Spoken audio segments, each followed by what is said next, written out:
Welcome to the WACO Experience, an American story. We, the people. With your host, D. Scott Smith. In order to form a more perfect union. Interviews with leaders in business, government, and nonprofit organizations. Promote the general welfare. Jobs, products and services, and infrastructure for strong communities. Secure the blessings of liberty. The WACO Experience is an American story, a story of communities across America. It is your story. In the military, I had a community, and I love those guys. Those guys meant a lot to me. And when I got out and got back into the average everyday civilian world, brother, I'm isolated. Today on the WACO Experience, an American story, my guest is Navy veteran Ty Kemper, founder of Tribal Proving Ground. I often say isolation is a killer. We live in a very connected world, which is filled with those longing for connection. Whether you are an entrepreneur, working for an organization, or retired, it's easy to feel cut off from community. Ty has one way to combat that isolation. I'm your host, D. Scott Smith. Each week I bring you stories from leaders in business, government, and nonprofit organizations. You can learn more about this program, our sponsors, and the podcast version of this show by going to our website, thewacoexperience.com. This program is made possible by sponsors. Quality Cabinets. Your home is an extension of your personality. Smooth, clean, and elegant. Quality Cabinets is the perfect choice for the modern aesthetic. Visit the Design Center at 720 New Dallas Highway in Waco. Quality Cabinets are available for delivery when you are ready. Call 254-744-0938 and visit the website, qualitycabinetstx.com. PresentGifting.com. Imagine never forgetting an event for those important people in your lives. Because relationships are important and moments matter, Present Gifting is a free service to send you gentle reminders of birthdays, anniversaries, holidays, and more. Register today at PresentGifting.com. Heart of Texas TV Indoor Billboards. My friend J.B. James Battle, former helicopter pilot for the U.S. Army, and his team at Hot TV amplify your brand where it matters most. Be seen where your customers eat, work, shop, and play. Learn more on the web at hotdigitaltv.com. Military Creator Con, April 16th to 18th in Arlington. Military Creator Con is a movement that unites military-created visionaries across art, media, and entrepreneurship. A multi-day forum where service members, veterans, families, and supporters discover new tools, share expertise, and celebrate their collective creativity. Register now at militarycreatorcon.com and use code SCOTT10 to receive a discount. Christian Family Law Solutions is a Christian-based, solutions-focused mediation provider. They help their clients avoid costly litigation and remain focused on the most important priorities in their lives, creating paths for peaceful resolution, not brokenness. Call 254-777-5171 or on the web, 1c6.law. Ray's Automotive. My wife will tell you, my car is my baby. When it needs service, I call Ray. His certified technicians combine expert service with Christian values to ensure your vehicle gets the care it deserves. Call for a quote and an appointment at 254-495-7810 and on the web, fixmycarray.com.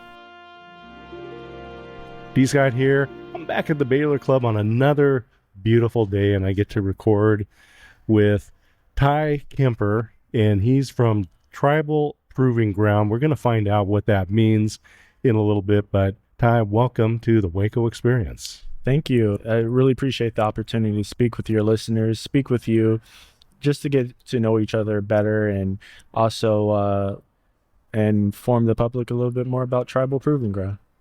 Yeah, so let's get into it. Let's talk about what is Tribal Proving Ground, and then we'll get into the background, but what is it? What problem do you solve? Who gets involved with this? Tribal Proving Ground is a 12-hour crucible that's it's a 12-hour military-style boot camp designed to take a whole bunch of isolated individuals and through stress, through pressure, through hard physical activity, turn them into a cohesive unit where guys actually rely on each other. Our basic premise is this. Military may not be for everyone. However, brotherhood, camaraderie, and community And that resilience that you earn from military boot camp, that is for everyone. And so we want to be able to provide that opportunity to experience those concepts regardless of what you do for a living. So Ty, we've had on this show veterans from different backgrounds, different branches of service. One of them was James Battle, and he talked about the camaraderie that you have in the military that he was missing when he got out into the civilian world. Some people have never been through the military, so they don't have that perspective. But let's talk about whether you're in the military or not in the military. What are the benefits of going through this crucible? Absolutely. It's kind of funny. When you talk about when veterans get out of the military, it kind of reminds me of the movie Rambo. The first one, in fact. What was interesting is that Rambo did a whole lot of battling and fighting through the first movie.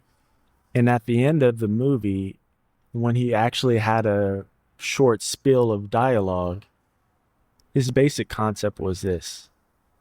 In the military, I had a community of Green Berets, guys that I battled around, guys that I fought beside. And I love those guys. Those guys meant a lot to me. And when I got out and got back into the average everyday civilian world, brother, I'm isolated. I'm alone. And I'm kind of scared.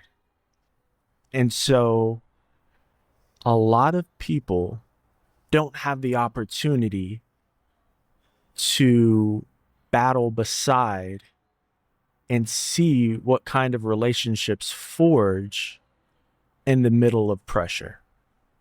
When your drill instructor is in your face, wanting you to do things, when the push-ups seem insurmountable, when the ruck marches or the pull-ups, your arms are tired, you're shaking, you're like, man, I don't know if I can get through this. But you look to your left and see your brother struggling the same way you are. You look to your right and see the other guy. Tears might be welling up in his eyes and sweat is coming down his face. And you guys look at each other and you're like, yeah, we could do this. This sucks, but hey, we're going to get through this together. A lot of people are missing that kind of emotional connection that happens when the pressure is on, the heat of the crucible is the hottest, and you have no choice but to rely on people in order to make it through it. And so Tribal Proving Ground is designed for everyday men who want to experience what true brotherhood looks like, what true community looks like, and not just some generic, sappy, overly emotional organization, but something that really came from the blood, the sweat, the tears that are forged, that are released in the heat of the crucible. And that's going to be our 12-hour program. Well, we'll have our military instructors, where we'll have the push-ups, the cold water that after a couple of minutes things start going numb and you don't know, and you have the shock of the cold water, and it's like, man, I don't know how long I can stay in this water. And again, you look to the left and look to the right, and people are going through the same struggles that you are going through. That's who this program is designed for. Men that want that kind of experience where you only get those deep relationships through the intensity of the mutual struggle. You know, community is built on common interest or shared hardship. Military understands that, putting people through hardships. The crucible, my Marine friends understand the crucible. They know what that is. They say, I've been through that. Right. You're going to create that. But that's just the first part of Tribal Proving Grounds, is the crucible, this one event. you're going through, but you have more that follows up on that. That is correct. So we want to be able to not just have a program that ends, the benefits end as soon as you're done with the Crucible. We want things to extend long past the intensity of the weekend. One of the things that we do in order to support that goal is what we call our fire stops. Part of the fire stops is that our instructors aren't just administrators of pain, but they're also teachers. They teach our participants how to be more resilient human beings through our fire stop lessons. One of those lessons is called chunking. Chunking, for example, is when an obstacle seems insurmountable, like climbing a mountain. You don't start by saying, I'm going to climb that entire mountain all right now. Instead, how can we make it the next 20 feet? How can we make it the next 30 feet? And do that repeatedly and cut that mountain into bite-sized pieces. We have lessons that come from psychologists, psychiatrists, and also military elites and sports elites in order to give our participants the tools to conquer their everyday lives long after the Crucible ends. The other thing that we have is called our cohesion circles. Our cohesion circles are designed to help you understand and get a better relationship with the guys that you're battling beside. I don't want you guys just to go through the program and not really have any kind of real connection with the guys that you're battling, but the guys that you're going through the Crucible with.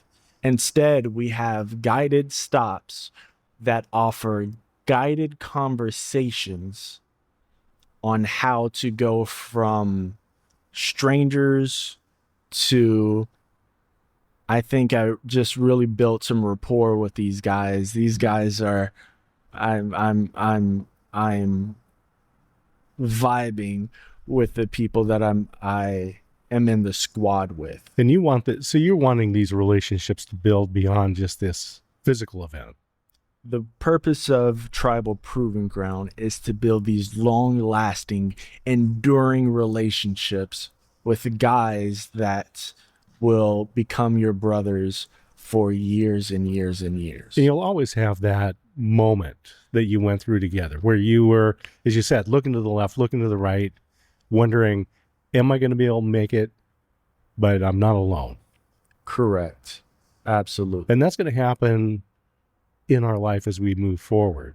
That you have this event, you have the Crucible, you go through it, you build the relationships, and then 3 years down the road, I'm going through something. I have a brother I can reach out to. Is ideally, we've been maintaining that relationship during that time. Correct. Absolutely. Absolutely. And that's what makes Tribal Proving Ground so exciting, is that after you graduate from the Crucible, you don't just go back into your normal life. You then become a tribesman. You transition from being just an initiate to an official tribesman. And that grants you access to our exclusive tribal network, which is our online platform. That's all. What's the website? Let's get that. What's the website for people to go to? Sure. So our website is tribalprovingground.com. So on that, people can learn about the Crucible, how to get involved, learn more about the background of it. But then following graduation and becoming a tribesman. Correct. Then you'll have access to additional information. They're on the website.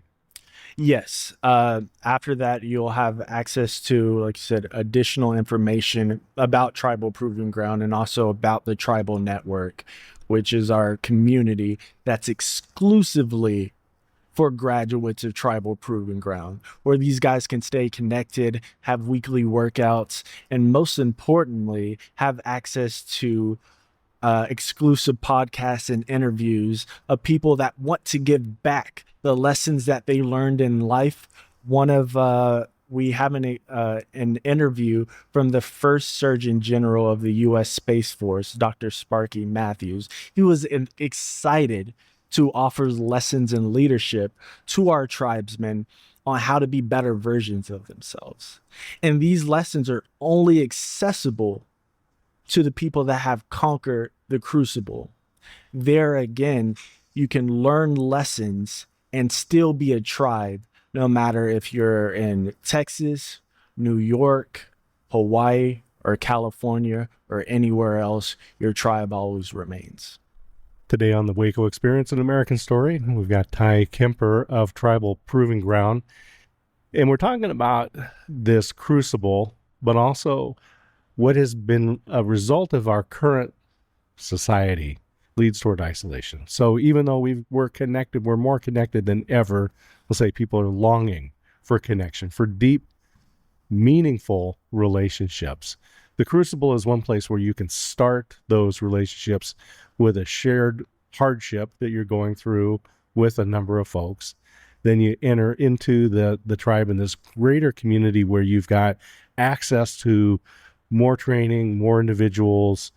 Tell us a little more about the types of folks that would choose to get involved in this. Sure, absolutely. If you have a hunger for challenge, if you have a hunger for purpose, if you have a hunger for building the kind of relationships with people that are also pursuing becoming uncommon. That's why the slogan of Tribal Proving Ground is Brotherhood of the Uncommon Few.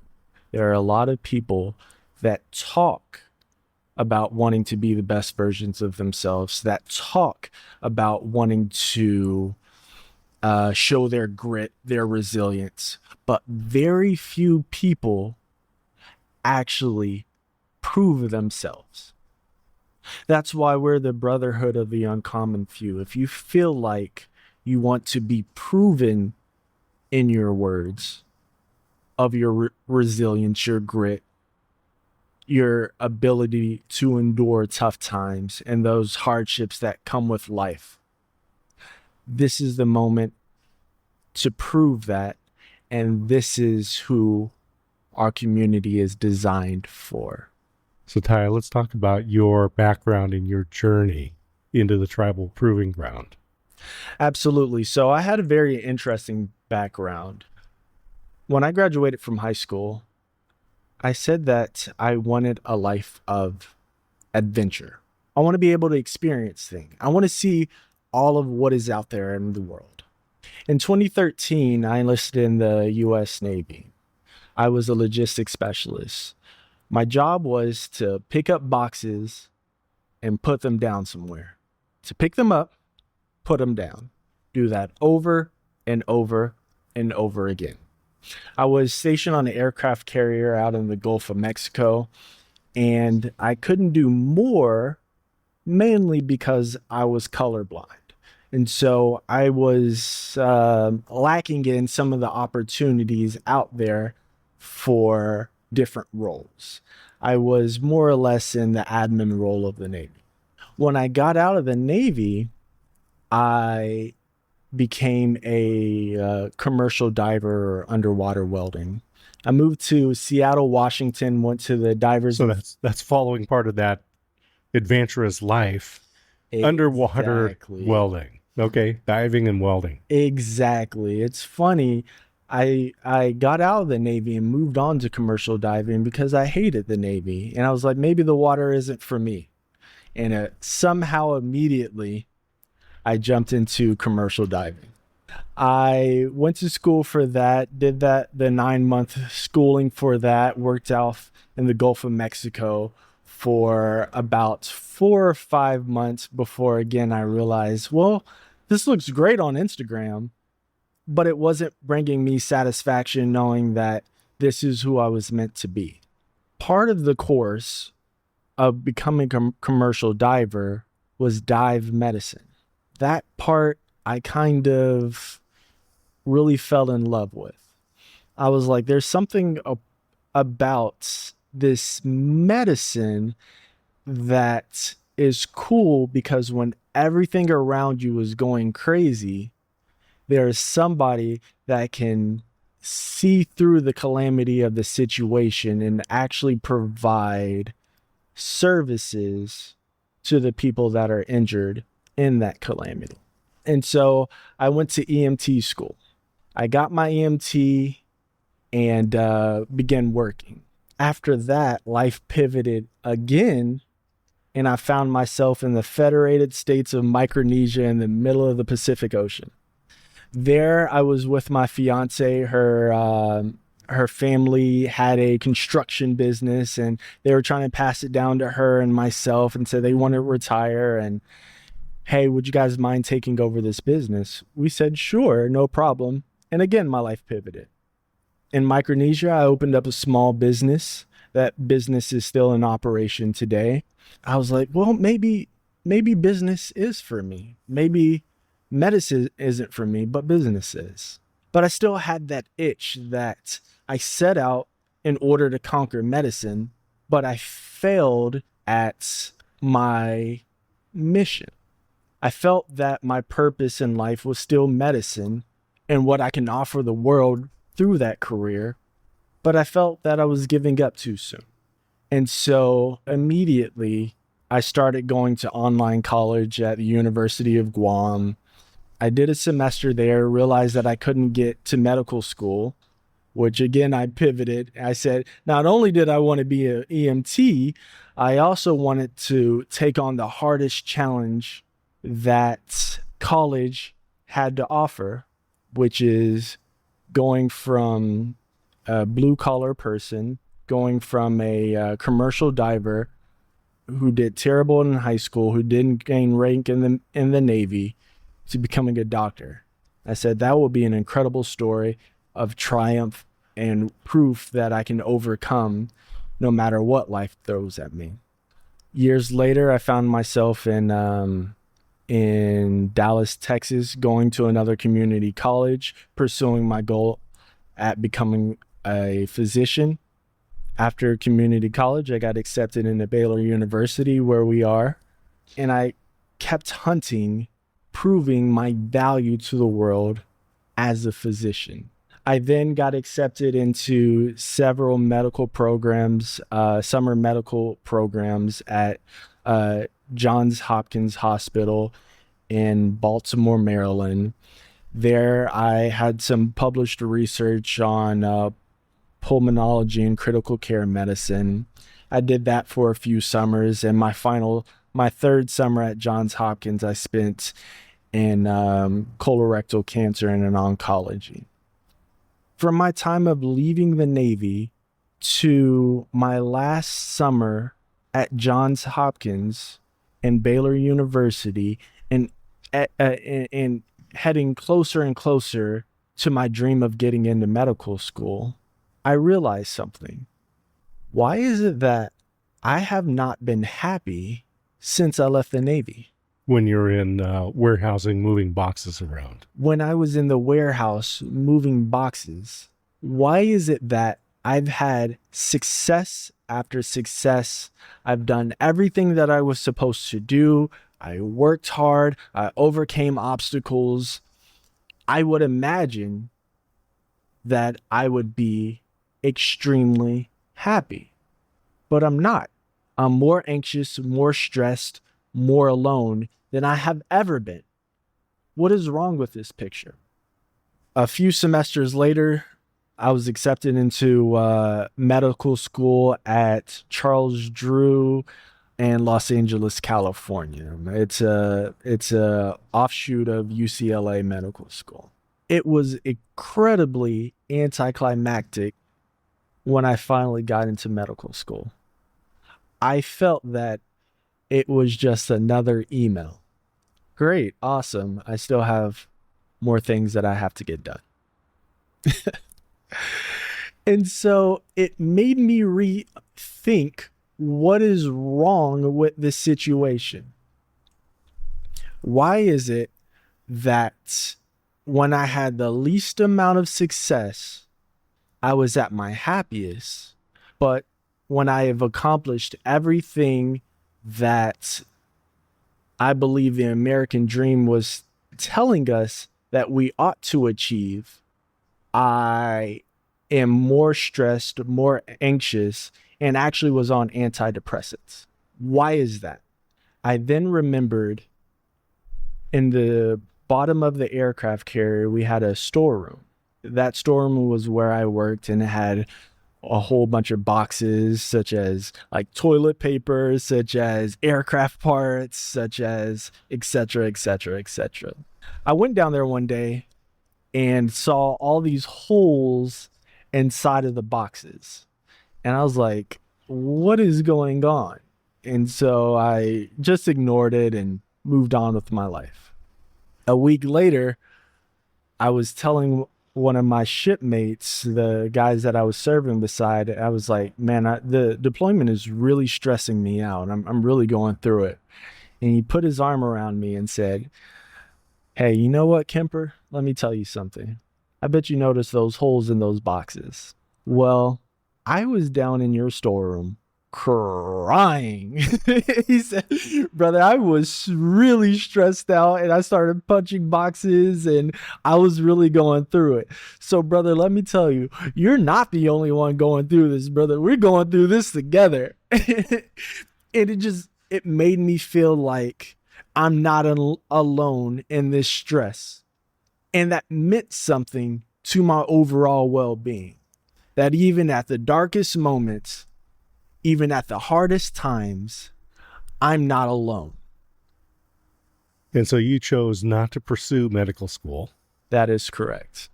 So tell us about Tribal Proving Ground now. You made that pivot. Correct. And you started this Tribal Proving Ground. We talked about the Crucible. We talked about the ongoing support. Tell us, what is your vision? I want our community to know, and I want Tribal Proving Ground to represent an idea that people don't have to carry the weight of the world alone.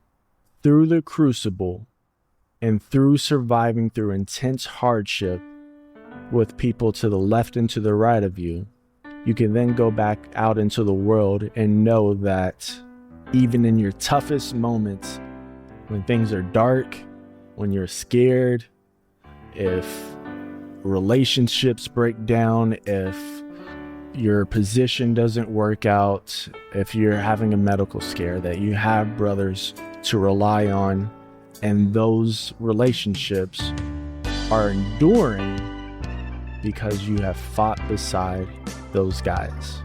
We can't give you all the experience of the military, but we can absolutely give you a step in the right direction of being who you were meant to be. The WACO Experience, an American Story, is a production of D. Scott Smith Company, all rights reserved. Thank you for listening.